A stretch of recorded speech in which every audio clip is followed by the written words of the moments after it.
So you're curious about Filecoin, huh? This season's all about its potential, and we're going to dive deep into that, Absolutely. Filecoin's definitely got people talking, that's for sure. for sure. But real quick, for anyone just tuning in, maybe haven't heard much about it, what's Filecoin in a nutshell? Basically, imagine a hard drive for the entire internet, but instead of one company controlling it, it's spread across a whole bunch of computers all over the world. Decentralized. Exactly, decentralized. No single point of failure, no censorship, and potentially lower costs, too. Sounds pretty revolutionary. Yeah. But we're here to talk about its potential, specifically this season. That's a bit of a vague time frame, though, isn't it? What exactly does this season mean in this context? Yeah, you're right. This season could refer to a bunch of things. Like what? It could be tied to a specific period, maybe a fiscal year, holiday season, or even a particular development cycle within the Filecoin ecosystem. Hmm. Yeah, could be any of those.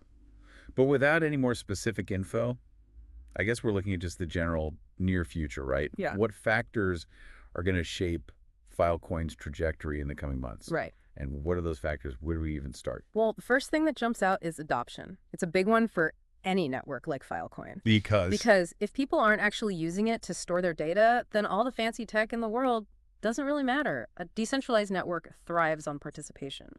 So more users storing data, more demand, more value, pretty straightforward. But how's the adoption looking? Are folks actually choosing Filecoin for their storage needs? What are we seeing on that front? Well, it's definitely growing. We're seeing a steady increase in the network's storage capacity, which is a good sign. That means people putting their stuff there, right? Exactly. Plus, more and more developers are building applications that integrate with Filecoin. So it's not just about individuals backing up their files anymore. It's about building a whole ecosystem around decentralized storage. That's a big deal. And speaking of ecosystems, it's not exactly a one-horse race out there, is it? You're absolutely right. There are other decentralized storage platforms vying for attention. Filecoin, for instance, keeps popping up super affordable storage. How does Filecoin hold up against the competition? What are its advantages? What are its disadvantages? What's the deal? Yeah, competition is fierce. Filecoin, like you said, is definitely attractive because of those low costs, right? But Filecoin's got a different focus. Different how? Remember proof of space-time? Oh yeah, that whole thing. It ensures that data is stored reliably and verifiably. So, while Filecoin might win on price, Filecoin's playing the long game. They're attracting users who prioritize security and reliability above all else. So they're going after a different market then. Exactly. They're finding their niche. Makes sense. It's not about being everything to everyone. It's about excelling in a specific area. But of course, tech is always evolving. Anything exciting happening on the development side that could give Filecoin a boost? I've been seeing buzz about something called FVM. What's that all about? Oh yeah, FVM, the Filecoin virtual machine. It's a huge development for sure. Huge how? Why should people care about it? Well, imagine if Filecoin could do more than just store files. Like what? Like run smart contracts, host decentralized applications, even power entirely new financial systems. Oh, that's a whole new level. Exactly. And that's what FVM brings to the table. Okay, FVM. Got to keep an eye on that one. Hmm? Any other tech advancements in the pipeline for Filecoin? Definitely. Retrieval speed is another area they're focusing on. Right now, accessing data stored on Filecoin can be slower compared to those big centralized providers. So that's a disadvantage for them, huh? Yeah, it's something they're working on improving. They're looking at solutions like layer 2 scaling to make retrieval much faster, especially for demanding applications. Got it.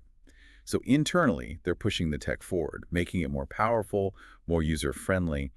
But can't forget about the big picture crypto in general. How much does the overall crypto market influence Filecoin's potential? It's a huge factor. You can't ignore the broader market trends. A sudden crypto downturn could definitely impact Filecoin's price, even if its technology is solid and adoption is growing. Right. Even if they're doing everything right, the market can still throw a wrench in the gears. Exactly. And then there's the whole regulatory landscape to think about. Regulations, uh-oh. That's Yeah. always a wild card, right? Right. How are governments going to treat Filecoin? Will they embrace it, restrict it, or something in between? We're all kind of waiting to see how that plays out. It's like a whole extra layer of uncertainty. Exactly. So, just to sum it up, Filecoin's future hinges on a lot of things. It's got its own technological advancements, is battling competitors, and it's got to navigate the unpredictable world of crypto and regulations. Sounds like a lot to keep track of. Yeah, the decentralized world's always moving fast. It is. So, with everything we've just discussed, what do you think is going to be the biggest driver for Filecoin going forward? That's a tough one. What's your gut feeling? Is it adoption? Is it FEM? Is it retrieval speeds? Or maybe something we haven't even talked about yet? I don't know. It's hard to say. It is hard to say. But hey, that's what makes it so exciting. Let us know what you think, by the way. We want to hear your take on this whole Filecoin situation. This has been a great deep dive. Thanks for joining us. It was fun. We'll catch you in the next one.